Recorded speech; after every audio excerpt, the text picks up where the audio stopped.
Slušaj sad ovo. U kom veku su izmišljene sledeće stvari? Jao, majko moja. Mehanički sat. Ajde, neka bude u 16. veku. Blizu 14.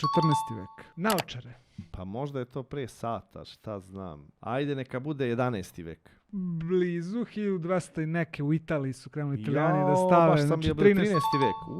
Dobro. Termometar. Pričamo o modernom termometru. Modernom. Pa da, znači da zapravo možda ga koristiš. Ajde, neka bude onda 17. vek. Jako blizu, jako blizu. Galileo Galilei oko 1593. Baterija. A onda bi bio neki 15. vek. Nije, baš 18. vek. 18. Podmornica. 19. vek. 17. vek. Verovali ne, 17. Neverovatno. vek. 17. vek. Moderna WC šolja, znači sa puštanjem vode. 18. vek, ajde. 16. vek. 1500 te je bio u fazonu, ne mogu više ovo da izdržim. Ne mogu ovo da izdržim, moram modernu WC šolju da. Barut. 13. vek. Još ranije. 9. vek. Bravo. 9. U tačno. Kini, da, 9. vek. Kompas. Tipa 6. vek. Nije. Po ranije bi plovili onda, ali 11.